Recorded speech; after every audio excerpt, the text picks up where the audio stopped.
मैं संदेश में आपको ले जाने के लिए चाहता हूँ। இப்பொழுது நான் பிரசங்கத்துக்குள்ளே உங்களை நடத்த விரும்புகிறேன். जरूर जगह जगह में क्रिसमस या यीशु मसीह के पगले आगमन के बारे में बातें और चर्चा और गीतें सुनने को मिलता है. இது உண்மைதான்.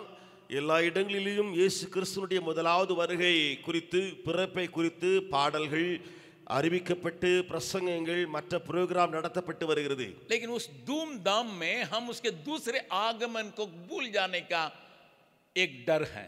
ஆனால் இந்த கொண்டாட்டங்களிலே அவருடைய இரண்டாவது வருகையை நாம் மறந்து போவதற்குரிய ஒரு ஆபத்தும் உண்டாயிருக்கிறது.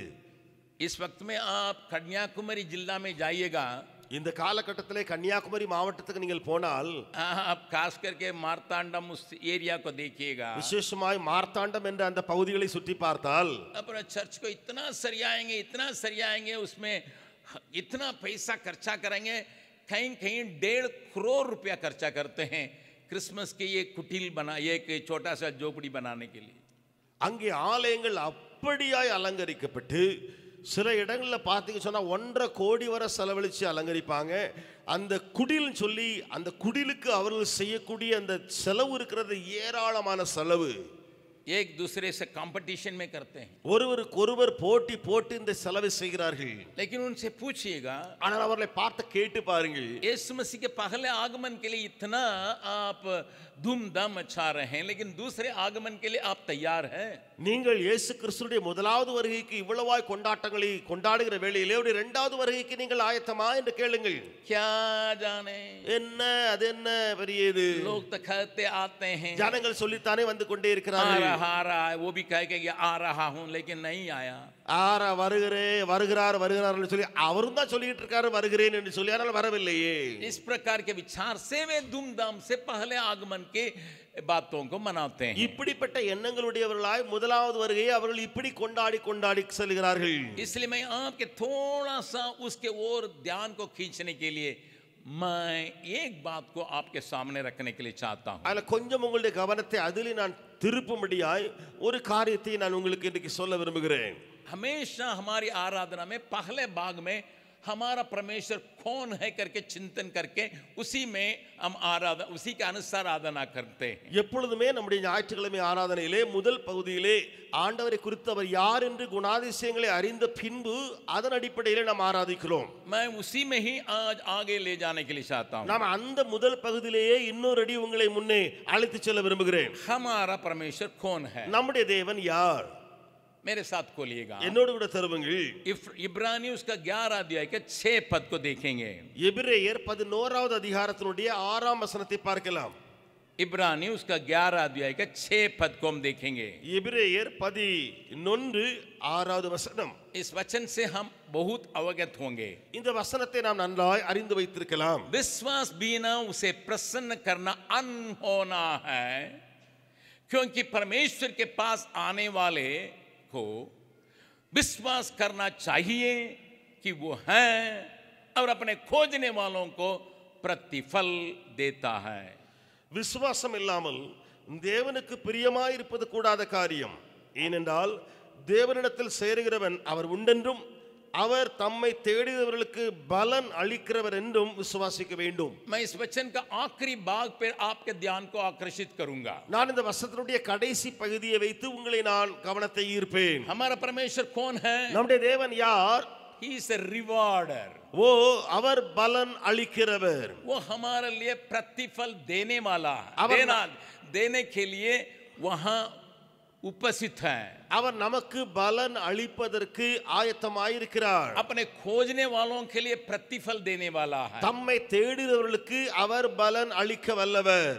इसी बात को प्रभु ने अपने किताब के आखिरी पन्नाओं में भी बतलाया.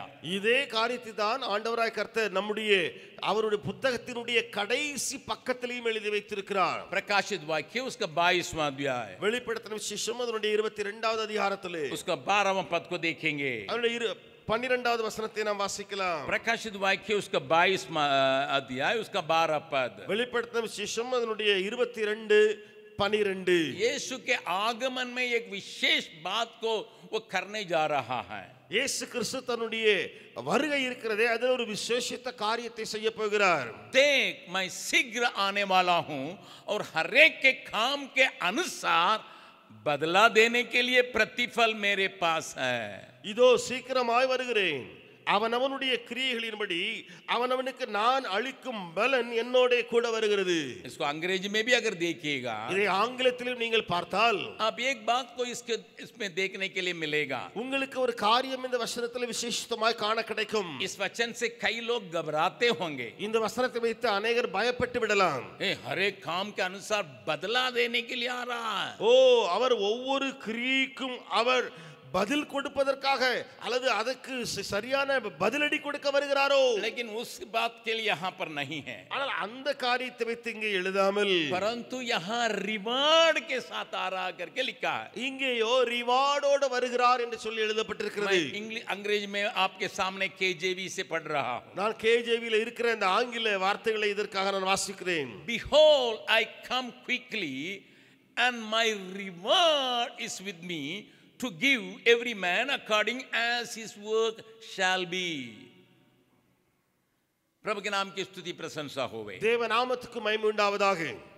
आपको ये मालूम होना चाहिए, உங்களுக்கு இது தெரிந்திருக்க கடவுது, मजदूरी और प्रतिफल में क्या अंतर है. கூலி பலன் இந்த ரெண்டுக்கும் உள்ள வித்தியாசம் என்ன? What is the difference between wages and reward? मजदूरी और प्रतिफल, इन दोनों का अंतर क्या होता है? जब तक हम इसके बारे में सही ढंग से वचन के अनुसार नहीं जानते हैं, हमारे दिल में कई घबराहट आ सकता है. நாம் இதனுடைய விளக்கத்தை வசனத்தின் அடிப்படையில் தெரியாமல் போனால் நமக்குள்ளே ஒரு குழப்பமோ கலக்கமோ உண்டாகிவிடும். बाइबल साफ बतलाती है कि हमारे जानकारी में रोमियो के 6 अध्याय के 23 पद में வேதம் தெளிவாய் சொல்கிறது. ரோமர் 6வது அதிகாரம் 23வது வசனத்திலே, जिस वचन को आप और हम अच्छी तरह से जानते होंगे, இந்த वசனத்தை நீங்களும் நானும் மிக தெளிவாய் அறிந்து வைத்திருக்கிறோம். पाप की मजदूरी तो मृत्यु है. பாவத்தின் சம்பளம் மரணம்.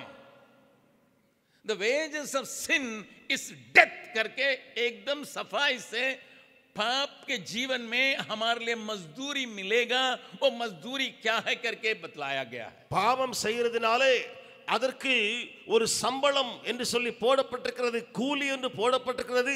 அது என்ன சம்பளம் என்று சொல்லி தெளிவாய் இந்த வசனத்தில் இருக்கிறது. अगर आप काम करते हैं कहीं, वहां पर आपको मजदूरी रखा हुआ. நீங்கள் வேலை செய்கிறார்கள் சொன்னால் உங்களுக்கு வேலைக்கு சம்பளம் கிடைக்கும். खेत में काम करें, स्कूल में काम करें, या दफ्तर में काम करें, या कहीं भी काम करें, आपको वेतन रखा हुआ है. நீங்கள் வயலிலோ அல்லது ஒரு ஆபீஸிலோ அலுவலகத்திலோ எங்கேயோ வேலை செய்தால் அந்த வேலைக்கு சம்பளம் கிடைக்கும். अगर काम नहीं करेंगे आपको वेतन नहीं है. வேலை செய்யலன்னு சொன்னா அவங்களுக்கு கூலி கிடையாது. लेकिन रिवार्ड उस प्रकार की बातों पर निर्भर नहीं है. ஆனால் ரிவார்ட் இருக்கிறதே அது அதை சார்ந்தது அல்ல. हमारा प्रतिफल अर्थात रिवार्ड जो है हमारा परफॉर्मेंस के ऊपर निर्भर है. நம்முடைய ரிவார்ட் இருக்கிறதே அது நம்முடைய பெர்ஃபார்மன்ஸை குறித்து அதன் அடிப்படையில் தரப்படுகிறது ஒன்று. मजदूरी जो है हम कमा सकते हैं, அந்த கூலி அல்லது சம்பளம் நாம் அதை சம்பாதிக்க முடியும். लेकिन रिवार्ड आप कमाते नहीं हैं, लेकिन आप परफॉर्म करके दिखाते हैं. ஆனா அந்த ரிவார்ட் இருக்கிறதே அதை நீங்கள் பெர்ஃபார்ம் பண்ணி காண்பிக்க வேண்டும்.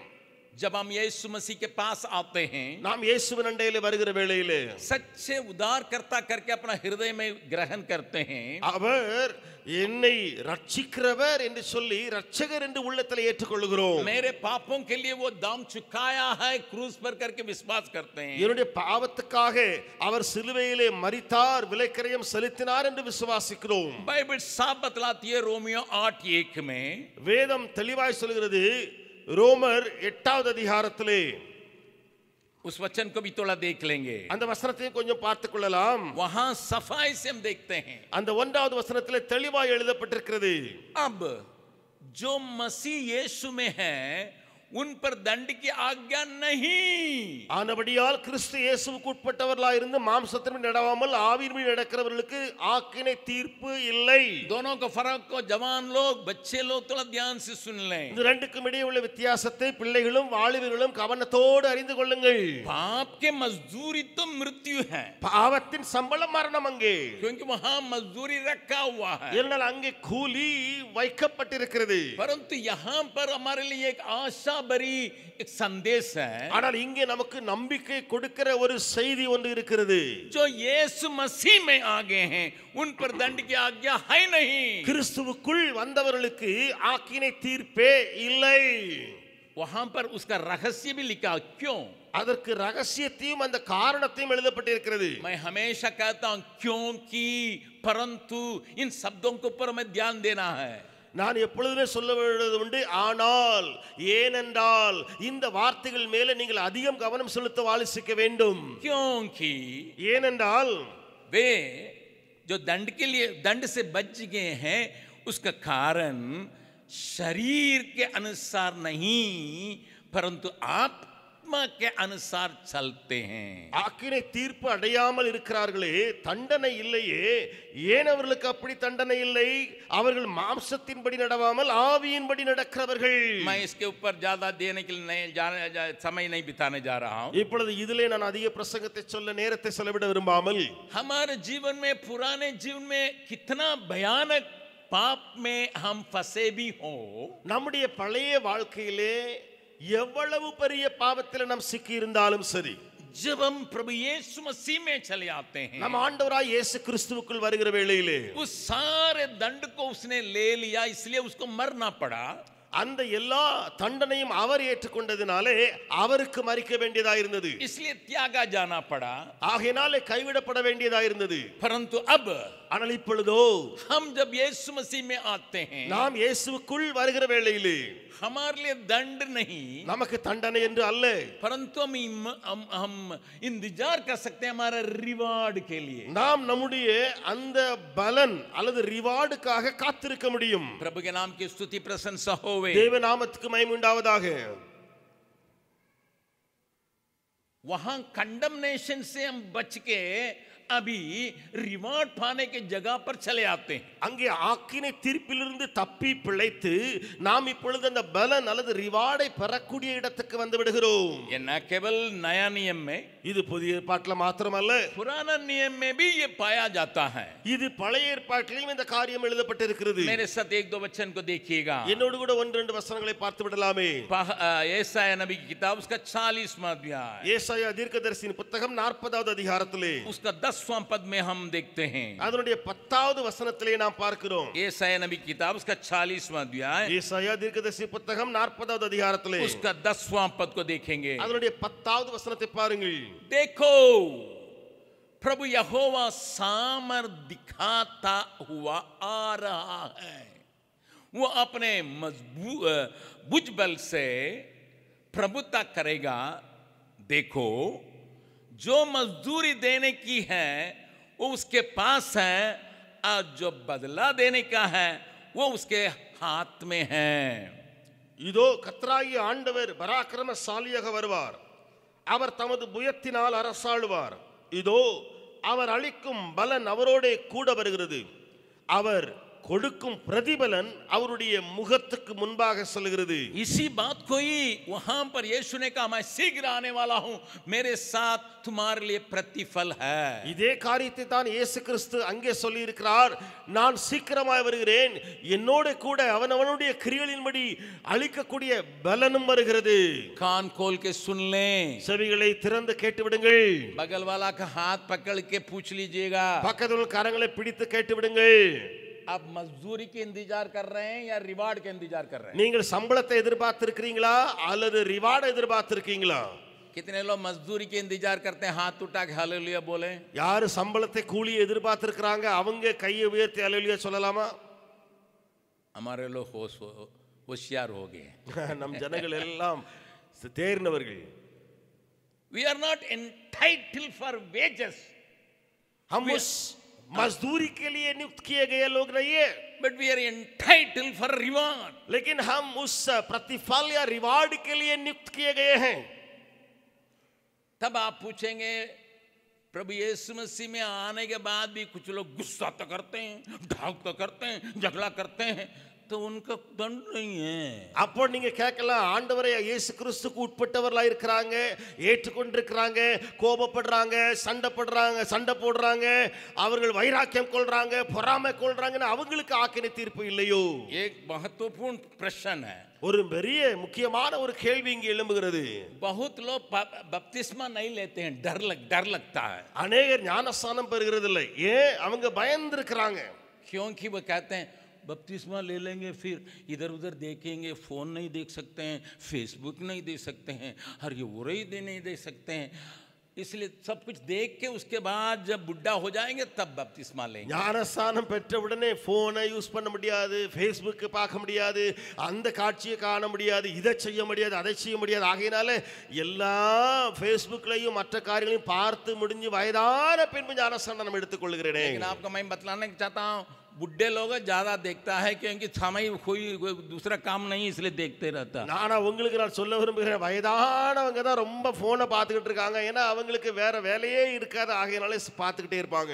प्यारों थोड़ा ध्यान से सुनिएगा, பிரியமானவர்களே கொஞ்சம் கவனித்து கேளுங்கள்। जब हम यीशु मसीह में आने के बाद किसी गलती में या किसी पाप में हम पड़ जाते हैं, நாம் இயேசுவுக்கு உட்பட்டவர்களா இருந்து ஏதோ ஒரு தவறிலையோ அல்லது ஒரு பாவத்தையோ செய்கிறவர்களா இருக்கிற வேளையிலே, किसी बात में फंस भी जाते हैं, அல்லது ஏதோ ஒரு காரியத்திலே சிக்கி விடுகிற வேளையிலே, बाइबल साफ बतलाती है, வேதம் தெளிவாய் சொல்கிறது। पहला यूहन्ना दूसरा अध्याय का पहला पद को देखेंगे, 1 யோவான் 2வது அதிகாரம் 1வது வசனத்தை பாருங்கள்।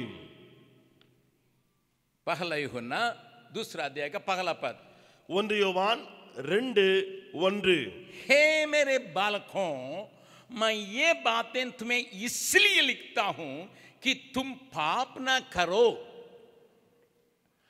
और यदि कोई पाप करें तो पिता के पास हमारा एक सहायक है, अर्थात धर्मी यीशु मसीह।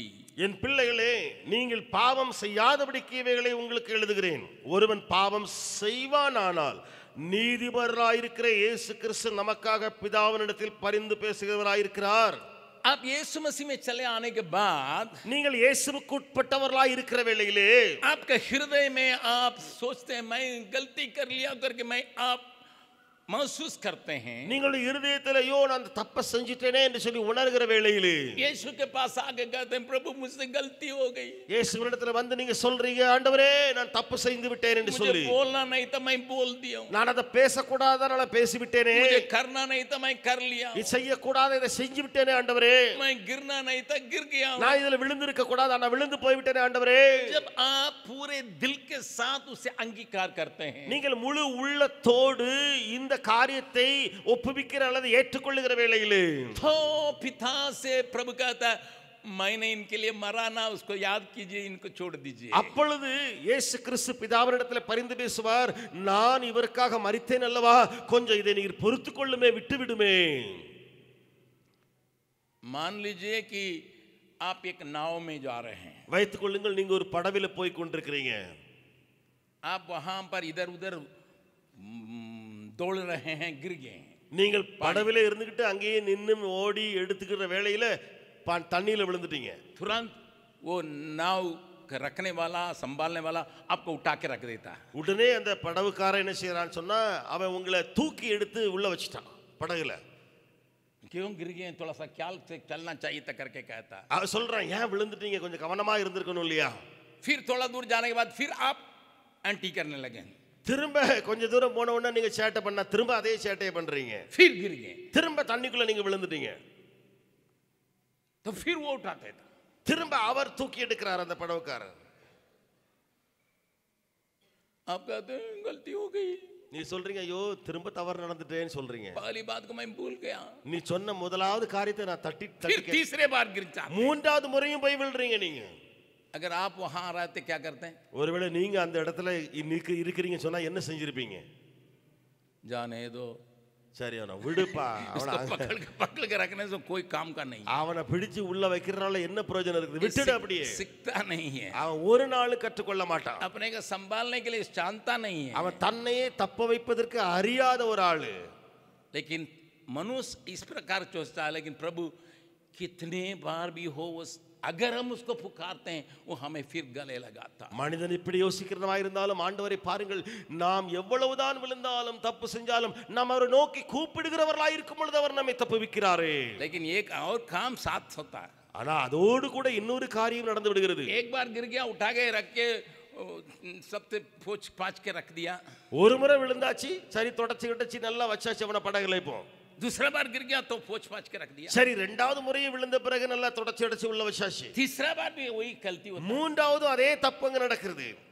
मैं क्या करूंगा मालूम है? நான் என்ன செய்வேன் தெரியுமா? இருந்திருந்தா दो थप्पड़ दे के ही फिर पोछूंगा. ரெண்டு அடி அடிச்ச பின்புதான் அவனை நல்லா தொடச்சி வைப்பேன். तुमको वो याद नहीं, कम से कम ये याद रहे. அவனுக்கு இது ஞாபகம் இல்லாத அடி இருக்கிற அதாவது ஞாபகம் இருக்கட்டும். मैं फिर धकेल के उसको डालता नहीं हूं. திரும்ப அவனை போய் அங்கே தண்ணியில போய் தள்ளுற ஆளு நான் கிடையாது. परंतु मैं क्या करता हूं? ஆனா நான் என்ன செய்றேன்?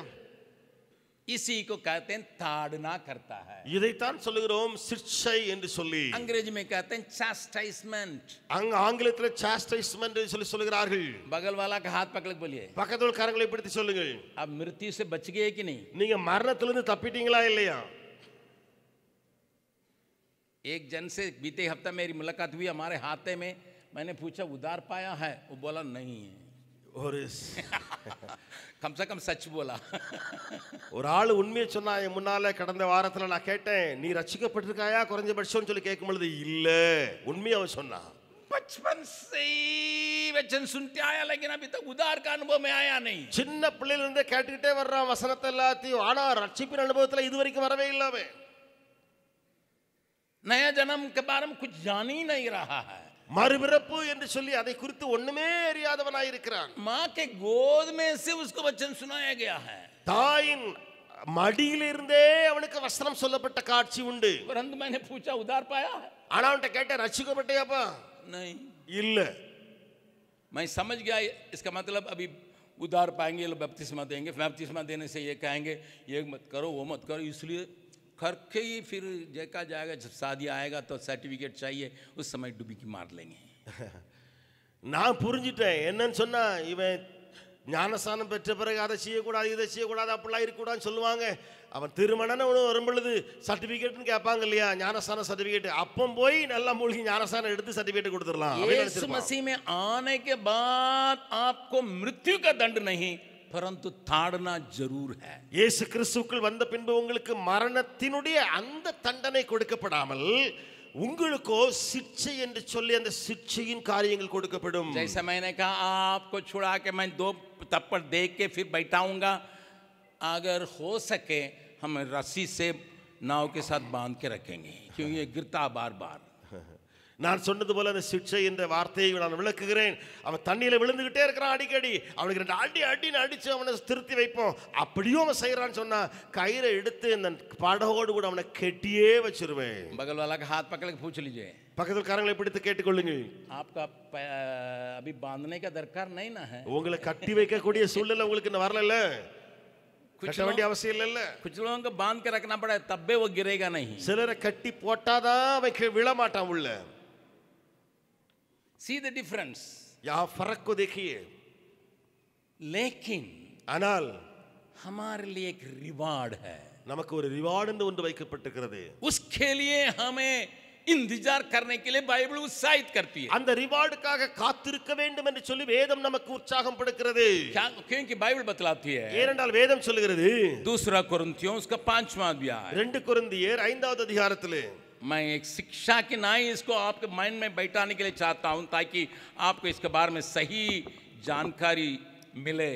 நான் ஒரு ஸ்டடியாக இதை எடுத்துக்கொண்டிருக்கிறேன். ஏனென்று சொன்னால் உங்களுக்கு இதை குறித்து தெளிவான ஒரு காட்சி அறியப்பட வேண்டும் என்று சொல்லி. दूसरा कुरिन्थियों 5वां अध्याय का 10वां पद, 2 கொரிந்தியர் 5வது அதிகாரம் 10வது வசனத்திலே, ध्यान से देखिएगा, நல்ல கவனத்தோடு பாருங்கள். क्योंकि ஏனென்றால் तब इसका मतलब पहले 9 भजन का पढ़ेंगे तब ये क्यों की समझ में आएगा. இதுல முதலாவது இந்த 9வது வசனத்தை வாசித்த பின்புதான் இந்த கியூங்கி அல்லது இந்த ஏனென்றால் என்று உங்களுக்கு புரிய வரும். इसलिए 9वां पद को पढ़ेंगे.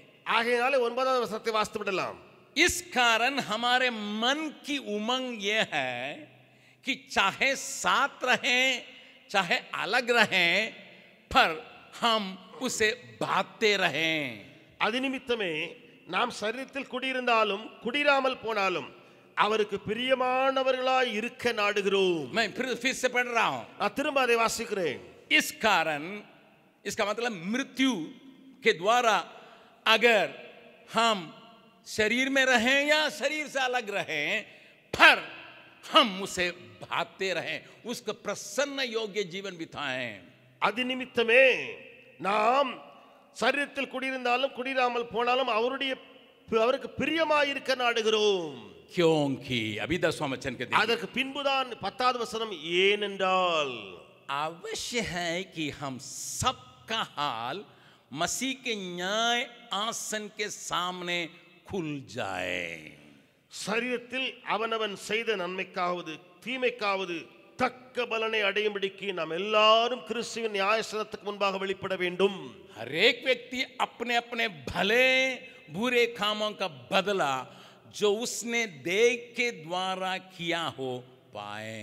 அவனவன் செய்த நன்மைக்காவது தீமைக்காவது தக்க பலனை அறியும்படிக்கு நாம் எல்லாரும் கிறிஸ்துவின் நியாயாசனத்துக்கு முன்பாக வெளிப்பட வேண்டும்.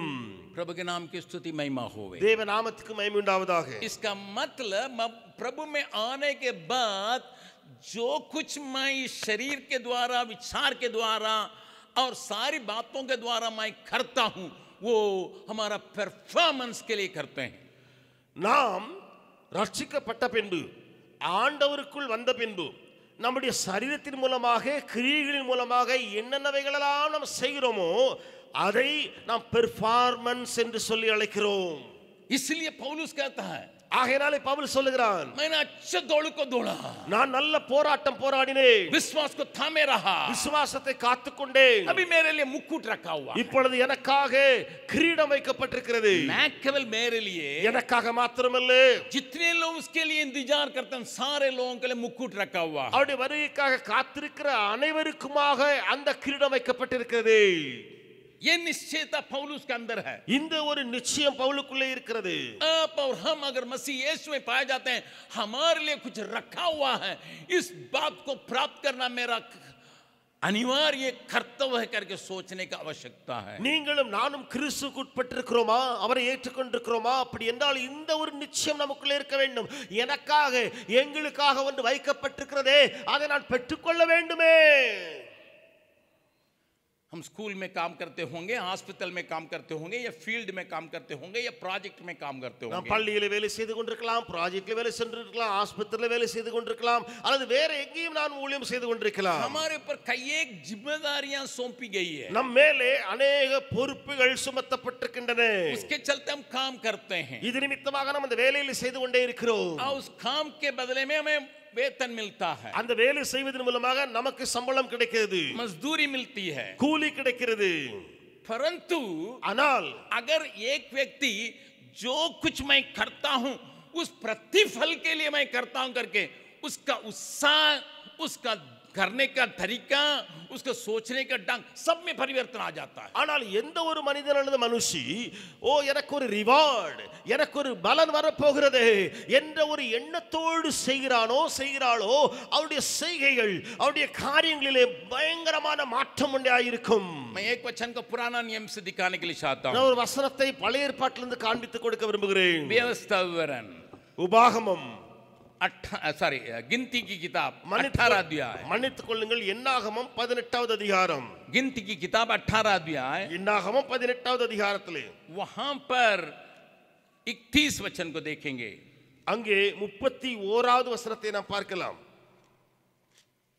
18:31 18:31. यहां हारून और याजकों से परमेश्वर बातचीत करता है. இங்கே ஆரோன் ஆசாரியர்கள் இவர்களிடத்திலே கர்த்தர் பேசிக் கொண்டிருக்கிறார். उनसे कहता है, அவர்களிடத்திலே கர்த்தர் சொல்லுகிறார், तुम्हारे लिए कोई खेत ऊत नहीं रहेगा, உங்களுக்கு என்று சொல்லி வயல் நிலம் ஒன்றுமே இருக்காது. ओ वहां तुम्हारे लिए हम घर और नहीं देंगे, உங்களுக்கு வீடோ நிலமோ ஒண்ணும் நான் தர மாட்டேன். परंतु ஆனால் जब लोग बलि चढ़ाने के लिए आएंगे, ஜனங்கள் பலி செலுத்தும்படி வருகிற வேளையிலே उनसे एक हिस्सा तुम्हारा होगा, அவர்கள் கொடுக்கிற அந்த காணிக்கையிலே ஒரு பகுதி உங்களுடையதா இருக்கும். वही दान से तुम अपने काम को कर सकते हो, அந்த காணிக்கையில் இருந்தால் நீ உன்னுடைய காரியங்களை பார்த்துக் கொள்ள வேண்டும். अपने घरानों समेत सब स्थानों में खा सकते हो, क्योंकि मिलाप वाले तंबू की जो सेवा तुम करोगे उसका बदला यही ठहरा है. அதை நீங்களும் உங்கள் குடும்பத்தாரும் எவ்விடத்திலும் புசிக்கலாம். அது நீங்கள் ஆசரிப்பு கூடாரத்தில் செய்யும் பணிவிடைக்கு ஈடான உங்கள் சம்பளம். ध्यान से सुनिएगा प्यारे भाई बहनों, एक खास बात को मैं यहाँ पर बतलाने के लिए चाहता हूँ. பிரியமானவர்களே, கவனித்து கேளுங்கள், முக்கியமான காரியத்தை இங்கே நான் சொல்லுகிறேன். इसी वचन को हम अंग्रेजी में भी देखेंगे. இதைத்தான் நாம் ஆங்கிலத்திலும் பார்க்க போகிறோம். Please understand the difference between wages and reward. wages reward ரெண்டுக்கு இடையில உள்ள அந்த வித்தியாசத்தை தெளிவாய் நீங்கள் புரிந்து வைத்துக் கொள்ளுங்கள். ये एनकेजेवी में ऐसा लिखा है, என்கேஜேவில இப்படி எழுதப்பட்டிருக்கிறது. लेकिन तमिल में बहुत सुंदर ढंग से लिखा है. ஆனா தமிழிலேயோ மிக அருமையாய் அது இருக்கிறது. ये तेरा सैलरी है, இது உங்கள் சம்பளம். केजेवी में शायद ऐसा ही है. ஒருவேளை கேஜேவில இப்படி இருக்கலாம். प्रभु के नाम की स्तुति में महिमा होवे. தேவ நாமத்துக்கு மகிமை உண்டாவதாக. It is not a reward. அது ரிவார்ட் அல்ல. मैं प्रतिदिन 8 घंटा 10 घंटा काम करता हूं, मुझे वेतन मिलता है. நான் ஒவ்வொரு நாளும் 8 மணி நேரம் 10 மணி நேரம் வேலை செய்கிறேன், எனக்கு சம்பளம் கிடைக்கிறது. याजकों को यहाँ पर लोग आने के समय उन लोगों के लिए बलि लेके उनको चढ़ा के उनके लिए कुछ करना, उसमें से एक अंश देके उसी को सैलरी रखे प्रभु ने कहा. ஆசாரியர்களுக்கு தேவனாய கர்த்தர் அங்கே பலி செலுத்த வருகிறார்களே, அந்த காணிக்கையிலே ஒரு பகுதியை நீங்கள் எடுத்துக்கொள்ளுங்கள், அதை தேவன் எப்படி அழைக்கிறார், இது உங்களுடைய சம்பளம் என்று சொல்லி. बहुत लोग अपने जीवन में मजदूरी के लिए या तनख्वाह के लिए ही काम करने के लिए सीखे हैं. அநேகர் தங்களுடைய வாழ்க்கையிலே கூலிக்காக அல்லது சம்பளத்துக்காக மட்டுமே வேலை செய்வதற்கு கற்றுக்கொண்டிருக்கிறார்கள். उनके विचार में यह बात नहीं रहती है कि मुझे प्रतिफल के लिए काम करना है. அவருடைய எண்ணங்களிலே இப்படிப்பட்ட காரியங்கள் இருக்காது, எனக்கு அந்த பலன் வருகிறதே ரிவார்டுக்காக வேலை செய்ய வேண்டும் என்று. कुछ लोग दान भी देते होंगे, சிலர் காணிக்கையும் கொடுத்து விடுவார்கள். प्रभु क्या कहता है? தேவன் என்ன சொல்கிறார்? मत्ती रचित सुसमाचार மத்தேயு எழுதின சுவிசேஷம் 6 अध्याय 6வது அதிகாரத்திலே वहां पर क्या लिखा देखिएगा. அங்கே என்ன எழுதியிருக்கிறது கொஞ்சம் பாருங்கள். और पहला पद लेकर हम 4 पद तक पढ़ेंगे. 1ஆம் வசனத்திலிருந்து 4ஆம் வசனம் வரைக்கும் நாம் வாசிக்க போகிறோம். मत्ती रचित सुसमाचार 6 अध्याय पहले पद से लेकर 4 पद तक देखेंगे. மத்தேயு 6 1 முதல் 4. मनुष्य तुम्हें देखने के वजह से तुम दान मत करो. மனுஷன் காண வேண்டும் என்று சொல்லி நீ தர்மத்தை செய்யாதே. मैथ्यू 6 चैप्टर डिस्प्ले कीजिए. अगर ऐसा करोगे, ஒருவேளை அப்படி நீ செய்தால் तुम्हारे लिए कोई रिवार्ड नहीं है. உனக்கு எந்த ஒரு ரிவார்டும் இருக்காது. इस वचन को ध्यान से देखिएगा. இந்த வசனத்தை கவனத்தோடு பாருங்கள். उस वचन को थोड़ा देखेंगे. இந்த வசனத்தை கொஞ்சம் பார்த்து விடலாம். सावधान रहो, तुम मनुष्यों को दिखाने के लिए, हिंदी अनुवाद बहुत सुंदर है, मनुष्य को दिखाने के लिए अपने धर्म के काम ना करो. धर्म मतलब दान दक्षिणा देना, नहीं तो अपने स्वर्गीय पिता से कुछ भी फल न पाओगे. மனுஷர் காண வேண்டும் என்று அவர்களுக்கு முன்பாக உங்கள் தர்மத்தை செய்யாதபடிக்கு எச்சரிக்கையா இருங்கள், செய்தால் பரலோகத்தில் இருக்கிற உங்கள் பிதாவினிடத்தில் உங்களுக்கு பலன் இல்லை. इसी को बार बार पौलुस चिट्ठियों में लिखता है, हे सेवकों, एक नौकरों, एक भाई लोग जो काम करते हैं, इस विचार से काम मत करो, क्योंकि तुम्हारे लिए स्वर्गीय पिता से वो रिवार्ड नहीं मिलेगा.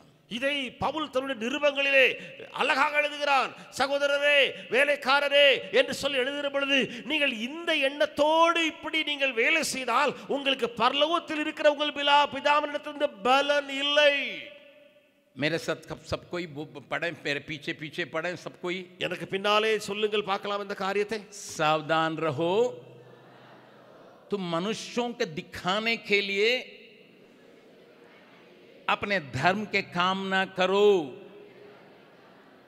नहीं तो अपने स्वर्गीय पिता से कुछ भी फल ना पाओगे। अभी बगल वाला का हाथ पकड़ के पूछिएगा, இப்போ பக்கத்துல உள்ள கரங்களை பிடித்து கேளுங்கள். इस वचन के अनुसार नापा जाए आपका कितना प्रतिफल मिलेगा?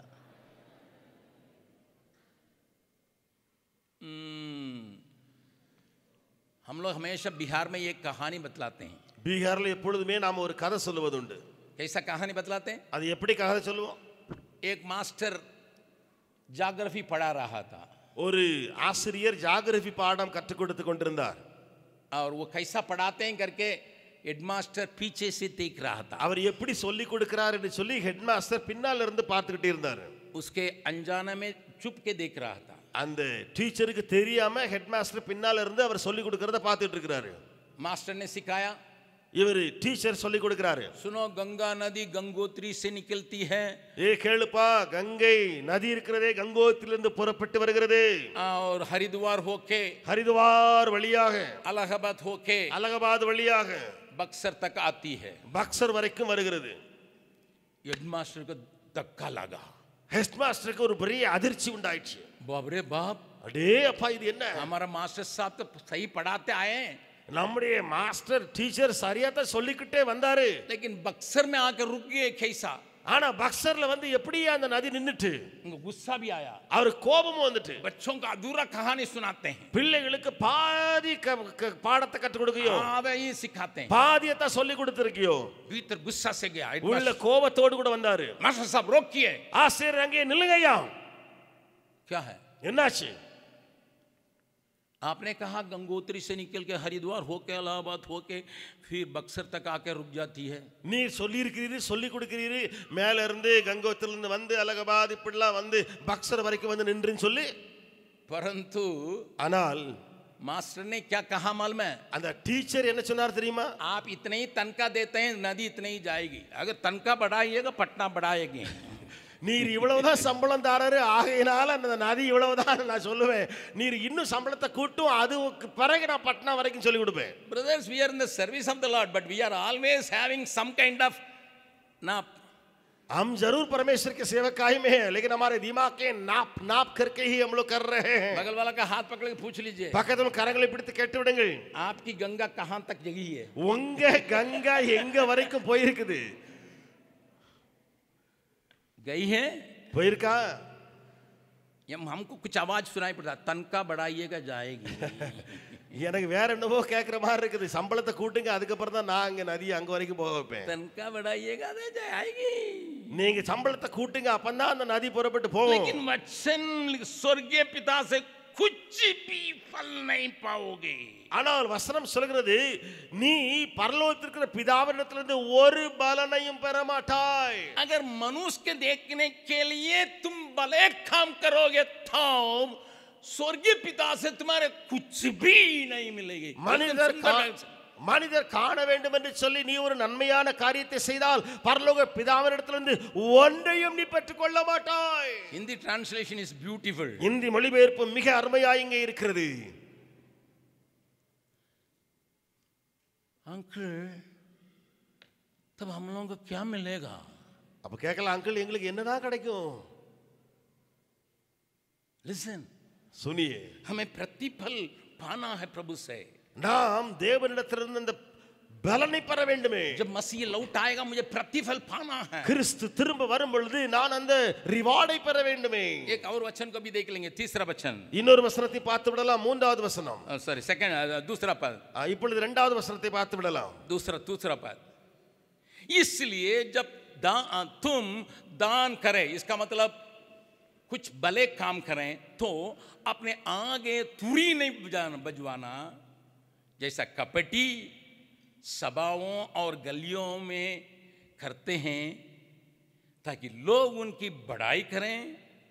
मैं तुमसे सच कहता हूं कि वे अपना प्रतिफल पा चुके हैं। ஆகையால் நீ தர்மம் செய்யும்போது மனுஷரால் புகழப்படுவதற்காக மாயக்காரர் ஆலயங்களிலும் வீதிகளிலும் செய்கிறது போல உனக்கு முன்பாக தாரை ஊதுவியாதே. அவர்கள் தங்கள் பலனை அடைந்து தீர்ந்ததென்று மெய்யாகவே உங்களுக்கு சொல்லுகிறேன். इसका मतलब उनका प्रतिफल है। அர்த்தம் என்ன? அவர்களுக்கு ஒரு பலன் இருக்கிறது. भले काम किए हैं, நன்மை செய்திருக்கிறார்கள், विचार ठीक नहीं है। ஆனா எண்ணமோ சரியில்லாம செஞ்சிருக்காங்க. Listen to me very carefully. என்னுடைய காரியங்களை மிக கவனமாக கேளுங்கள். According to these words, they are involved in great good works. वे परमेश्वर के अच्छे भले कामों में हाथ बटाए हैं इस वचन के अनुसार, But their attitude and intention is not right. लेकिन मन के विचार और उनके मकसद ये सब दूसरे रहा. उनके भीतरे भीतर लोग मुझे देखना है, அவளுக்கு உள்ளே ஜனங்கள் எல்லாரும் என்னை பார்க்கணுமே, लोग मुझे देखना है। ஜனங்கள் என்னை காண வேண்டுமே. मैं हमेशा अपनी बेटी जाय के बारे में ये कहता हूँ। நான் எப்பொழுதுமே என்னுடைய ஜாயை மகள் ஜாயை குறித்து இப்படியாக சொல்லுவேன். जवानों के चलते जाय दीदी की थोड़ा कहानी बतलाते हैं ताकि आप उनसे पूछ सकें। வாலிபர்கள் நிமித்தமாக நான் ஜாயுடைய சில ஒரு கதையை சொல்கிறேன், அவளிடத்தில் நீங்கள் கேட்டே தெரிந்து கொள்ளலாம். जब वो एलकेजी में थी, அவள் எல்கேஜியில படிக்கும்போது रूपा जो है मार्केट में गई, एक नया ब्रश उसके लिए खरीद के लाई। ரூபாக்கா மார்க்கெட்டுக்கு போய் ஒரு புதிய பிரஷ் ஜாய்க்காக வாங்கிட்டு வந்தார்கள். उस समय ब्रश के साथ एक छोटा सा प्लास्टिक खिलौना भी था। அந்த நேரத்தில் அந்த பிரஷோடு கூட இணைத்து ஒரு பிளாஸ்டிக் டாயும் கொடுக்கப்பட்டிருந்தது. छोटा सा ஒரு சின்ன பிளாஸ்டிக்ல செய்த ஒரு டாய். रूपा आंटी जाय को बुलाई, जाय जाय जाओ, ஜாய் ஜாய் என்று சொல்லி ரூபாக்கா கூப்பிட்டாங்க ஜாய்.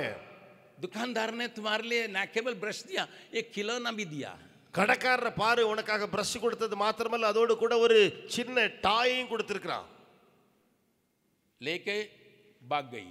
அவ டாயை வாங்கிட்டு உடனே ஓடியே போயிட்டான். 1 घंटा के बाद, ஒரு மணி நேரம் கழிச்சு வந்து उस समय उसके टीचर बाकीलता करके एक सिस्टर थी, अभी भी दक्षिण में है। பாக்கியலதா என்று சொல்லி அந்த நேரத்தில் அவளுக்கு டீச்சராக இருந்தாங்க, இப்பொழுது தென்னிந்தியாவில் இருக்கிறாங்க. वो हमारे कमरा में चली आई அந்த பாக்கியலதா என்னுடைய ரூமுக்கு வந்தாங்க. और कहने लगी, ये टाई को दिखा के कहने लगी, ஜாய் அந்த டாயை அந்த பாக்கியலதா அவங்க டீச்சர் இந்த டாயை கொடுத்து அப்படி சொல்ல ஆரம்பிச்சாங்க.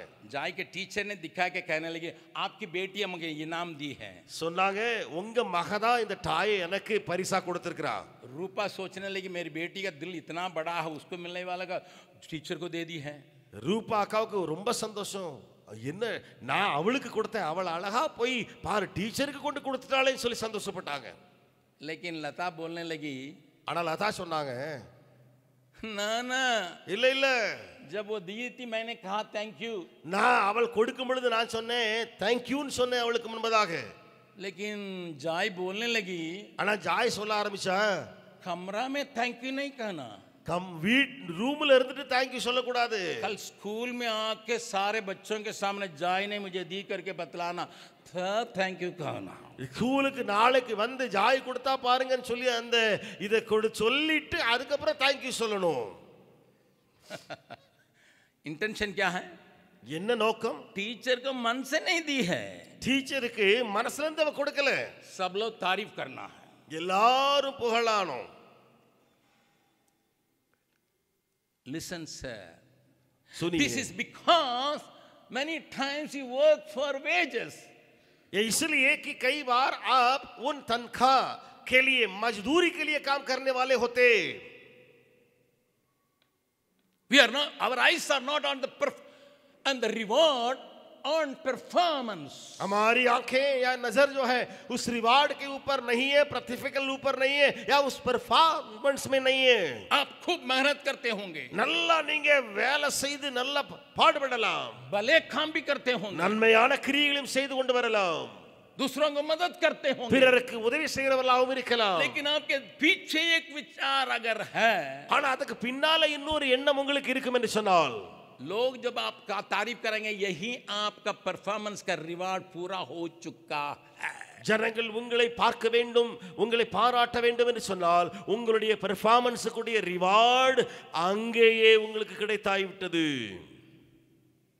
पौलुस से पूछेंगे, பவுலிடத்துல கேட்டு பார்க்கலாமா? क्या भैया आप कैसा काम करते हैं? நீங்க எப்படியா இந்த காரியத்துல செய்றீங்க? मेरे साथ खोलिएगा என்னோடு கூட திறவுங்கள். पहला कुरिन्थियों 1 கொரிந்தியர் तीसरा अध्याय।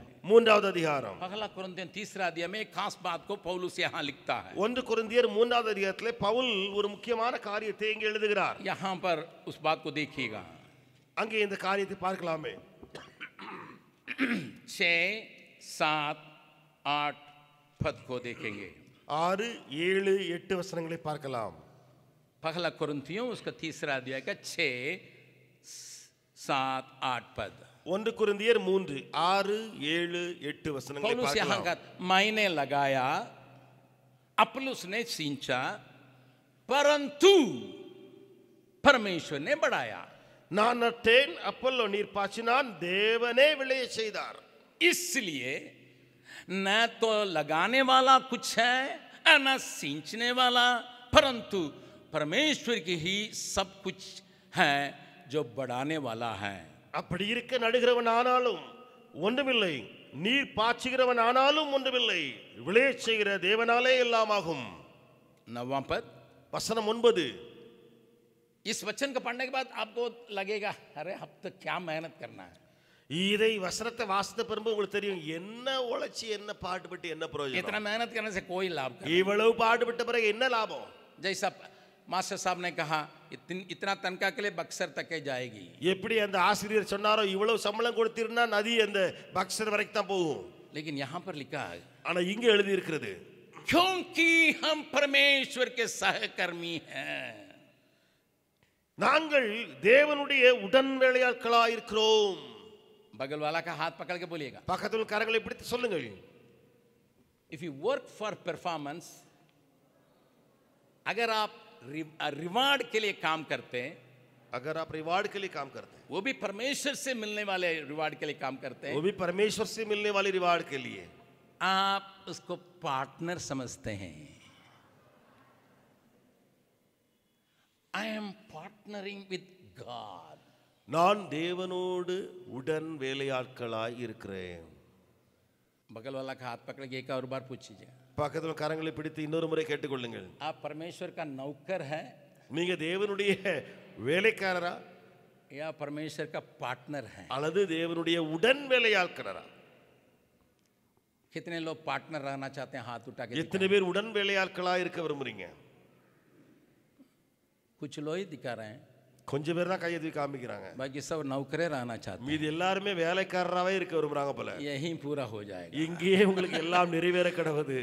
पार्टनर के लिए जब सारे कंपनी का लेन देन सब ठीक करके देखेंगे, उसमें जितना लाभ आएगा उसमें भागीदारी है। உடன் வேலையால் அல்லது பார்ட்னர்னு சொன்ன என்ன என்ன அர்த்தம்? கம்பெனிக்கு என்னெல்லாம் வருமானம் வருதோ இந்த பார்ட்னருக்கும் அந்த ஈக்குவல் ஷேர் கொடுக்கப்படும். प्रॉफिट में उसका रिवार्ड मिलेगा। அதுல வர்ற லாபத்துல இந்த பார்ட்னருக்கு ஒரு பெரிய ரிவார்டு கிடைக்குமே. Listen my brothers and sisters, मेरे भाई और बहन सुनिए, I am not working for God to get a wages. मैं परमेश्वर के लिए इसलिए काम नहीं करता हूं कि मैं उस मजदूरी पाऊं. मैं मजदूरी के लिए काम करने के लिए नहीं चाहता हूं। நான் அந்த சம்பளத்துக்காக வேலை செய்ய விரும்பவில்லை. मैं इस वचन पौलुस के नाई मैं खाने के लिए चाहता हूं। நான் இந்த பவுலை போல இந்த வசனத்தை சொல்ல விரும்புகிறேன். हम परमेश्वर के सहकर्मी हैं। நாம் தேவனுடைய உடன் வேலையாட்களாய் இருக்கிறோம். उस वचन को 10वां भी देखिएगा। அதனுடைய வசனத்தை பாருங்கள், 10வது வசனத்தை பாருங்கள். परमेश्वर के उस अनुग्रह के अनुसार जो मुझे दिया गया है, मैंने 8वां वचन में शायद हिंदी में है,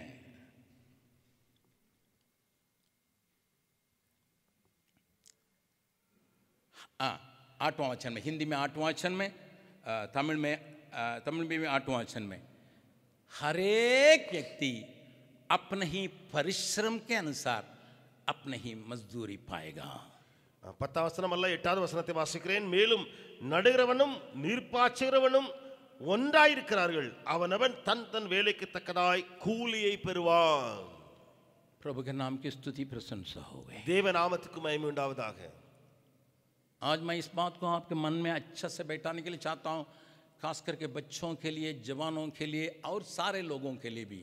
நான் இந்த காரியத்தை முழுவதும் பிள்ளைகளுக்காகவும் வாலிபர்களுக்காகவும் பெரியவர்களுக்காகவும் எல்லாருக்காகவும் மனதிலே பதிய வைக்க விரும்புகிறேன். With what intention I serve God?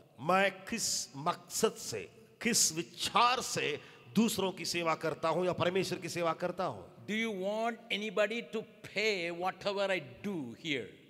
आप जो कुछ यहां कर रहे हैं उसके लिए कोई आपको कुछ मजदूरी दे करके उस विचार से कर रहे हैं? अगर आप परमेश्वर को पार्टनर समझेंगे, ஒருவேளை தேவனை நீங்கள் பார்ட்னராக எண்ணிக்கொண்டிருந்தால், मान लीजिए मैं और बाबू राजरी हैं और सुरेश भैया हम लोग तीनों मिलकर पार्टनरशिप में एक कंपनी चलाए हैं. வைத்துக் கொள்ளுங்கள், நான் பாபுராஜரிகன் சுரேஷ் சகோதரர் 3 பேரும் இணைந்து ஒரு கம்பெனி நடத்தி கொண்டிருக்கிறோம். इनके पास धन है, இவரிடத்திலே பணபலம் உண்டு, लेकिन मेरे पास मेहनत है. ஆனா என்னிடத்துல உழைப்புன்னு அதிகம் உண்டு. उनके पास सही रास्ता दिखाने का क्षमता है. ஆனால் அவரிடத்திலே சுரேஷ் சகோதரிடத்திலே சரியான டைரக்ஷன்ல போவதற்குரிய அதை காட்டுவதற்கான ஒரு திறமை இருக்கிறது. I want you to understand this register is properly. मैं इस बात को सही ढंग से आप समझने के लिए इसको कहना चाहता हूं. इनके पास धन है, இவரிடத்திலே பணபலம் இருக்கிறது. मेरे पास केवल मेहनत करने की शरीर है. என்னிடத்திலே உழைக்கக்கூடிய சரீரம் இருக்கிறது. ये रास्ता दिखाने का, सलाह देने का, सही ढंग के काम करने के लिए, सारी सजेशन को देने के लिए ब्रेन है. இவருக்கு சரியான விதத்துல கைட் பண்ணுவதற்கு, வழி காட்டுவதற்கு அவரிடத்துல மூளை அறிவு உண்டு. हम लोग तीनों एक साथ होके நாங்கள் 3 பேரும் ஒன்றாக இணைந்து हम काम कर रहे हैं. நாங்கள் வேலை செய்து கொண்டிருக்கிறோம். फैक्ट्री को चला रहे हैं. அந்த தொழிற்சாலை நடத்தி கொண்டிருக்கிறோம். हम फैक्ट्री में नुकसान होने के लिए मैं दूंगा? அந்த ஃபேக்டரியில நஷ்டம் அடைவதற்கு நான் விட்டு விடுவேனா? क्या मैं नष्ट होने के लिए दूंगा? நான் நஷ்டம் விட்டு விடுவேனா? किसी बात को बर्बाद होने के लिए नहीं दूंगा. ஏதாவது நஷ்டம் அடையிட்டு சொல்லி நான் விட்டு பார்த்துக்கிட்டு இருப்பேனா? No no no no. இல்ல இல்ல இல்ல இல்ல. वैसे ये அப்படி அவரும் செய்வாரு. इसके लिए नुकसान होने के लिए नहीं देंगे. எதையும் அவர் இழக்க விரும்ப மாட்டாரு. या कोई बाहर जाके उल्टा सीधा इस कंपनी के प्रोडक्ट के बारे में कहेंगे, वो कहने देंगे? இங்க இருக்கிற கம்பெனியை குறித்து வெளியே போய் தலைகீழாக அப்படி இப்படி சொல்லி குறை சொன்னா அவர் சொல்லிடுவாரா? அப்படி ये नहीं सोचेंगे मैं ही तेरा धन है, मैं ही संभालना, इन लोगों का क्या है, ये नहीं सोचेंगे. அப்படியே இவரும் கூட நான் தான் பணத்தை அள்ளி கொண்டிருக்கிறேன், இவரிடத்துல என்ன வேலை இருக்கிறதுன்னு சொல்லி இவர் அப்படியும் என்ன மாட்டார். नुकसान होगा इसी का होगा. இழப்புன்னு சொன்னா இவருக்கு தானே. No no. இல்லை, आखिरी में जब ट्रायल बैलेंस बनता है तबे इनको भी एक शेयर मिलेगा, मुझको भी एक शेयर मिलेगा, इनको भी एक शेयर मिलेगा. கடைசியில ட்ரையல் பேலன்ஸ் சொல்லி ஒன்னு உருவாகிற வேளையில இவருக்கும் ஒரு ஷேர் கிடைக்கும், அதுல எனக்கும் ஒரு ஷேர் கிடைக்கும், இவருக்கும் ஒரு ஷேர் கிடைக்கும். Many people are doing God's work now. कई लोग आज परमेश्वर के कार्य जरूर कर रहे हैं. मैं परमेश्वर को धन्यवाद देता हूं, इतना सेवकों को उत्तर भारत पहले देखा नहीं लेकिन अभी देखा है. நான் ஆண்டவருக்கு நன்றி சொல்கிறேன். வந்த வட இந்தியா இவ்வளவு ஊழியக்காரர்களை இதற்கு முன்னே கண்டதே இல்லை, ஆனால் இப்பொழுது வட இந்தியா கண்டு கொண்டிருக்கிறது. परंतु ஆனால் प्रभु आने के दिन में, கர்த்தர் வருகிற வேளையிலே, நாளிலே,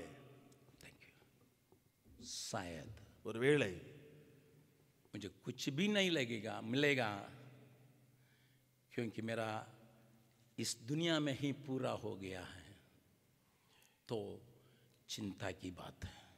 எனக்கு அவர் வரும் நாள்ல ஒன்றும் கிடைக்காம, அது ஏன் கிடைக்கலன்னு சொன்னா, நான் இருக்கும்போதே எல்லாம் இங்கேயும் எனக்கு கிடைச்சிட்டு சொன்னா எனக்கு ஒரு பரிதபிக்கக்கூடிய நிலை தான் இருக்கும். पौलुस कहता है, பவுல் சொல்லுகிறார், पहला कुरिन्थियर 9वां अध्याय 1 கொரிந்தியர் 9வது அதிகாரத்திலே 17वां पद 17ஆம் வசனத்திலே 17th वर्ड्स. 17வது வசனத்திலே पहला कुरिन्थियर 9वां अध्याय का 17. 1 கொரிந்தியர் 9:17. क्योंकि यदि अपनी इच्छा से ये करता हूं तो मजदूरी मुझे मिलती है, यदि अपनी इच्छा से नहीं करता तो भी भंडारीपन मुझे सौंपा गया है. इंग्लिश में भी देखेंगे. இதை ஆங்கிலத்திலும் பார்த்து விடலாம். நான் தமிழிலே வாசிக்கிறேன். நான் உற்சாகமாய் அப்படி செய்தால் எனக்கு பலன் உண்டு, உற்சாகம் இல்லாதவனாய் செய்தாலும் முக்கரான உத்தியோகம் எனக்கு ஒப்புவிக்கப்பட்டிருக்கிறதே. Beautifully translated in English, please read. English में आप पढ़िएगा, उसको सुंदर ढंग से अनुवाद किया गया अंग्रेजी में. If I do this willingly, I have a reward. मैं अगर पूरे मन लगा के अपनी इच्छा से करूंगा तो मेरे लिए एक प्रतिफल है. I want to repeat it again. मैं उसे दोहराना चाहता हूं, if I do willingly, मैं अपनी इच्छा से पूरे मन लगा के अगर करूं, I have a reward. मेरे लिए एक रिवार्ड है. आज आपसे मैं कहने के लिए चाहता हूं, இன்னைக்கு உங்களிடத்தில் நான் சொல்ல விரும்புகிறேன், मेरा यीशु आ रहा है, என்னுடைய இயேசு வருகிறார். प्रतिफलों के साथ आ रहा है. அவர் பலனோடு கூட வருகிறார். आपके कामों के अनुसार आपको रिवार्ड देने के लिए आ रहा है. உங்களுடைய கிரியைகளின்படி உங்களுக்கு பலனளிக்க அவர் வருகிறார். अगर आप सचमुच में प्रभु में आए हैं, ஒருவேளை உண்மையிலேயே நீங்கள் கர்த்தருக்கு உட்பட்டவர்களாய் இருந்தால், आप मजदूरी के लिए इंतजार नहीं करेंगे, நீங்கள் அந்த கூலிக்காக அல்லது அந்த சம்பளத்துக்காக காத்திராமல், परंतु उसे प्रतिफल के लिए इंतजार करेंगे. நீங்கள் அவரிடத்திலிருந்து அந்த பலனை நோக்கி காத்திருப்பீர்கள். एक और बात को कह के मैं अंत करने के लिए चाहता हूँ, समय को मन में रखते हैं. நேரத்தை மனதில் வைத்து இன்னொரு காரியத்தை மட்டும் சொல்லி நான் முடிக்க விரும்புகிறேன். इब्राहिम से प्रभु ने एक बात को कहा. ஆபிரகாமிடத்திலே கர்த்தர் ஒரு காரியத்தை சொன்னார். उत्पत्ति 15वां अध्याय, ஆதியாகமம் 15வது அதிகாரத்திலே पहला पद, 1ஆம் வசனம். उत्पत्ति उसका 15वां अध्याय का पहला पद. ஆதியாகமம் 15:1. इन बातों के पश्चात यहोवा का ये वचन दर्शन में अब्राहम के पास पहुंचा. हे अब्राहम, मत डर, तेरी ढाल और तेरा अत्यंत बड़ा प्रतिफल मैं हूं. இந்த காரியங்கள் நடந்த பின்பு கர்த்தருடைய வார்த்தை ஆபிரகாமுக்கு தரிசனத்திலே உண்டாகி அவர், ஆபிரகாமே நீ பயப்படாதே, நான் உனக்கு கேடகமும் உனக்கு மகா பெரிய பலனுமாயிருக்கிறேன் என்றார். Listen, सुनिए, प्रभु क्या कहता है? ஆண்டவர் என்ன சொல்கிறார்? I am your reward. मैं तेरा रिवार्ड हूं. इसका मतलब क्या है? அதோட அர்த்தம் என்ன? मैं एक छोटी सी कहानी बोल कर अंत कर रहा हूं, ஒரு சிறிய கதை சொல்லி நான் முடிக்கிறேன். लेकिन उसके पहले एक चेतावनी की बातों को भी मैं सुना दूंगा. ஆனால் அதற்கு முன்பு ஒரு எச்சரிப்பின் தொனியையும் நான் தொனித்து விடுகிறேன். दूसरा यूहन्ना 2 யோவான், एक ही अध्याय है, ஒரே அதிகாரம் தான் அது இருக்கிறது. उसमें 8वां पद को पढ़ेंगे. 8வது வசனத்தை நாம் வாசித்து விடலாம். दूसरा यूहन्ना 2 யோவான் उसका 8वां पद, 8வது வசனம். अपने विषय में चौकस रहो कि जो परिश्रम हमने किया है उसको तुम गवा न दो. உங்கள் செய்கைகளின் பலனை இழந்து போகாமல் பூரண பலனை பெறும்படிக்கு எச்சரிக்கையாயிருங்கள். उसका पूरा प्रतिफल पाओ. பூரண பலனை பெற்றுக்கொள்ளுங்கள். चौकस रहो, எச்சரிக்கையாயிருங்கள். प्रतिफल को खोना नहीं, ஓ, அந்த பலனை இழந்து போய்விடக் கூடாதே. प्रतिफल को खोना नहीं, பலனை இழந்து விடக் கூடாதே. चौकस रहो. எச்சரிக்கையாயிரு. अगर पूरे मन से मन लगा के तुम सेवा करोगे, முழு மனதையும் செலுத்தி நீர் ஒரு சேவை செய்தால் पूरा प्रतिफल पाओगे.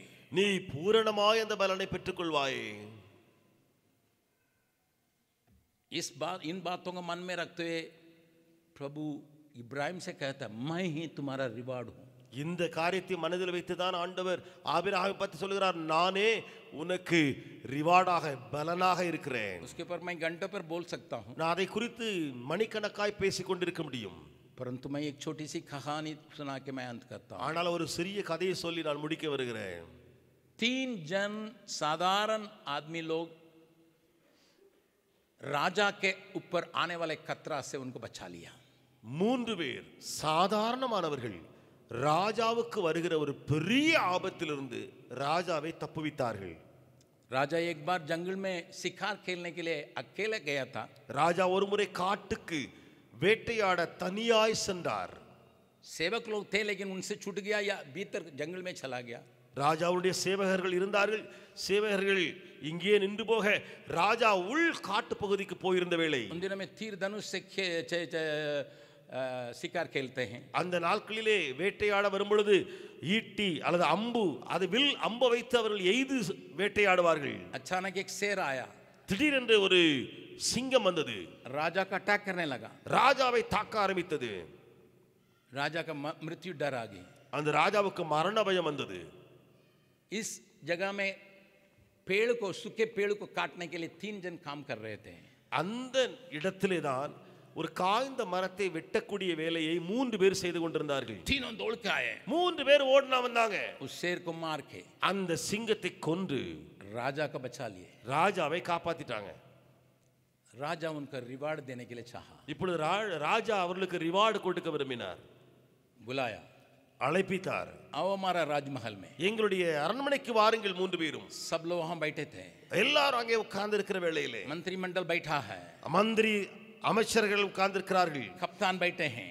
கேப்டன் உட்கார்ந்து இருக்கிறார். राजा ने पूछा, ராஜா கேட்டார், आप लोगों के चलते मैं आज जीवित हूं, உங்கள் நிமித்தமாக இன்றைக்கு நான் உயிரோடு இருக்கிறேனே, आप कुछ भी मांगोगे मैं देने के लिए तैयार हूं. நீங்கள் என்ன கேட்டாலும் நான் கொடுக்க ஆயத்தமாக இருக்கிறேன். पगला आदमी से पूछा गया, முதல் மனிதரிடத்தில் கேட்கப்பட்டது. उसने कहा ऐसा सोचा, ऐसा मौका तो हमको सही नहीं मिलेगा, राजा को बचाने के लिए मुझे मौका मिल गया, अभी उसके लिए प्रतिफल मिल रहा है.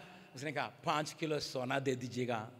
அவன் நினைச்சான், இப்ப ராஜாவை காப்பாத்துறதுக்கு இப்படி ஒரு வாய்ப்பு எனக்கு கொடுக்குறாங்களே, இந்த வாய்ப்பு எனக்கு கிடைக்குமா? அவன் கேட்டா 5 கிலோ தங்கத்தை எனக்கு தந்துருங்க. 3 लड़की है, 3 பொம்பளை பிள்ளை வச்சிருக்கிறேன், सबको सही ढंग से बैठा दे, எல்லாரையும் சரியா நான் உட்கார வச்சிருவேனே, धूमधाम से शादी करा दे. நல்ல பயங்கரமா திருமணம் செய்து வைப்பேனே. राजा ने कहा ठीक है, 5 किलो मांगा ना, ராஜா சொன்னார், சரி 5 கிலோ தங்கம் கேட்டல, 5 किलो दे दिया. அவர் 5 கிலோத்தை கொடுத்துட்டார் தங்கத்தை.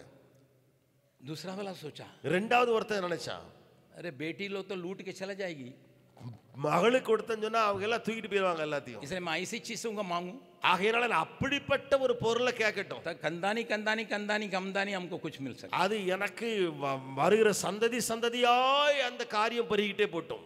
राजा, ராஜாவே, आप मेहरबानी करके इतना कर दिए हैं, நீங்க இவ்வளவு காரியத்தை சொல்லிட்டீங்க, हमको केवल 20 एकड़ जमीन दे दीजिएगा. எனக்கு 20 ஏக்கர் நிலத்தை மட்டும் கொடுத்துருங்க. राजा ने कहा ठीक है. சரி எடுத்துக்கப்பா 20 ஏக்கர் நிலம். दोनों बहुत खुशी मनाते जा रहे हैं. 2 பேரும் சந்தோஷப்பட்டு போயிட்டே இருக்கிறாங்க. तीसरा आदमी आया, மூணாவது மனுஷன் உள்ள வந்தான். तुमको क्या चाहिए? உனக்கு என்னப்பா வேணும்? सोना चांदी नहीं चाहिए, எனக்கு தங்கமோ வெள்ளியோ வேண்டாம், जमीन और जर नहीं चाहिए, எனக்கு நிலமோ பொருளோ வேண்டாம், आप आके मेरे घर में 1 महीना रहना, बस इतना ही काफी है. நீங்க என்னுடைய வீட்டில் வந்து 1 மாசம் தங்கிருங்களேன், அதே போதும். लोगों ने सोचा बेवकूफ आदमी, இவன் என்ன ஒரு முட்டாள்தனமான ஒரு மனுஷன். अरे राजा 1 महीना टटर चल जाऊं तुमको क्या मिलेगा? 1 மாசம் ராஜா உன் வீட்டில் வந்தா உனக்கு என்னதாப்பா கிடைக்க போகுது? राजा ने सोचा, ராஜா யோசித்தாரு, हम राजमहल में रहने वाले, நாங்க ராஜா அரண்மனையில உட்கார வேண்டிய ஆள், चारों तरफ घोड़ा और पगरदार है, எங்க 4 புறமும் குதிரைகளும் நல்ல போர் வீரர்களும் இருக்கிறாங்க அரண்மனையில, मंत्रिमंडल है, மந்திரி சபையே இருக்கு. मैं तो साधारण प्लेट में खाने वाला नहीं हूँ, நான் சாதாரணமான பிளேட்ல சாப்பிடக்கூடிய ஆள் கிடையாது, सोना का प्लेट में खाने वाला हूँ. பொன்னால செய்யப்பட்ட பிளேட்ல சாப்பிடுவேன். ये फल वो फल वहां से यहाँ से मंगवा के खाता हूँ. அங்கிருந்து இந்த பழம் அந்த பழம் சொல்லி வாங்கி நான் சாப்பிடுற ஆளு. 1 महीना ठहरना है, 1 மாசம் அங்க தங்கணுமா? मच्छर रहना मेरे लिए बड़ी मुश्किल है, அங்கே கொசு கடிச்சா எனக்கு எவ்வளவு பிரச்சனை தெரியுமா? लेकिन वचन तो दे दिया. ஆனா அவன் வாக்கு கொடுத்துட்டானே. राजा ने कहा हाँ, ராஜா சொன்னாராம், लेकिन 6 महीने के बाद आऊंगा. ஆனால் 6 மாதம் கழித்து வருவேன். ठीक है राजा, जब आपका मन करता भाई, நீங்க எப்ப உங்களுக்கு விருப்பமோ அப்ப வாங்க, लेकिन 1 महीना ठहरना हमारे, ஆனா 1 மாசம் என் ரூம்ல நீங்க இருக்கணும் हमारे வீட்ல. बच्चे और हम सब खुश हो जाएंगे. எங்க பிள்ளைங்க எல்லாரும் சந்தோஷமாயிருவோம். 6 महीना में क्या किया राजा ने? அந்த 6 மாசத்துல ராஜா என்ன செய்தாரு? उसके घर भेजा अपने मंत्रिमंडल को, தன்னுடைய மந்திரி சபையை அவன் வீட்டுக்கு அனுப்பினாரு. पूरा घर को तोड़ ताड़ के मेरे रहने लायक बना दो, நான் வசிக்கக்கூடிய அளவுக்கு வீட்டை மாத்திருப்பா, मेरे खाने लायक प्लेटों को ला दो, நான் சாப்பிடக்கூடிய அளவுக்கு பிளேட் எல்லாம் அங்க வாங்கி வை, घोड़ा उड़ा रखने के लिए जगह तैयार कर लो, அங்கே குதிரைகள் எல்லாம் வைக்க வேண்டுமே அதற்காக நீ ஆயத்தப்படுத்து, मंत्रियों को ठहरने के लिए घर बना दो, அவங்களை எல்லாம் தங்க வைப்பதற்கு வீடுகள் எல்லாம் கட்டி வை, मेरा कंसामा मेरा के लिए घर बना दो, என்னுடைய வேலைக்காரர்கள் எல்லாருக்கும் அங்க நீ ஒரு வீட்டை கட்டி வை உள்ளே. 6 महीना में पूरा कर लो. 6 மாதத்துக்குள்ள எல்லாத்தையும் நிறைவேற்றிருப்பா. जिस गांव में रहता था, எந்த கிராமத்துல அவன் இருந்தாலும் पूरा गांव को राजा ने अपनाया, அந்த முழு கிராமத்தையும் தான் சொந்தமாக்கினா, बाकी लोगों को भगा के पूरा उसको घेर लिया, அந்த எல்லாரையும் சுத்தி விரட்டி விட்டுட்டு எல்லாத்தையும் சுத்தி வளைச்சிட்டாங்க. बड़े बड़े महल बन रहा है, பெரிய பெரிய கட்டடங்கள் எழும்புகின்றன, घोड़ों को रखने की जगह बन रही है, குதிரைகளை இருத்துவதற்கு இடம் உருவாகிறது. और 6 महीने के बाद देख रहा है एकदम नया शहर जैसा लग रहा है. 6 மாதம் கழிச்சு பார்த்தேன்னு சொன்னா ஒரு புதிய நகரமாய் உருவெடுக்கிறது. राजा ने खबर भेजा, ராஜா இப்பொழுது செய்தி அனுப்பினார், 1 महीना तुम्हारे संग रहने के लिए आऊंगा. 1 மாதம் முன்னோடு கூட இருக்க வருகிறேன். बहुत खुश हो गया, ரொம்ப சந்தோஷம் அடைந்தான். राजा हमारे घर आ रहा है. ஓ ராஜா என்னுடைய வீட்டுக்கு வருகிறாரு. एक महीना के बाद ஒரு மாசம் கழிச்சது राजा ने कहा, ராஜா சொன்னார், मेरे लिए कच्चा महल है, मैं वहीं जाऊंगा, ये तुम्हारे लिए रहेगा करके चलती है क्या ना. நான் எனக்கு ஒரு நல்ல அரண்மனை இருக்குப்பா. அந்த ஒரு மாசம் கழிச்ச பிறகு அவன் சொன்னான், அங்கேயே நான் போயிடுறேன், ஒரு மாசம் தானே வந்திருக்கேன், இங்க நான் செஞ்ச எல்லா காரியங்களும் உன்னுடையதா இருக்கட்டுப்பா. बगल वाला से पूछे, பக்கத்துல கரங்களை பிடித்து கேளுங்க, आपका राजा चाहिए உங்களுக்கு ராஜா வேண்டுமா या राजा का दिया हुआ दान चाहिए. அல்லது ராஜாவால் கொடுக்கப்பட்ட காணிக்க வேண்டுமா? एक पद को गा के हम अंत करेंगे. ஒரு வரி ரெண்டு வரிகளை பாடி நாம் முடிக்கலாம் பாடல். सोना चांदी मैं नहीं मांगता, चाहता हूं मैं तेरे संग रहना. उस गीत को मैंने अनुवाद किया तमिल से 50 साल के पहले.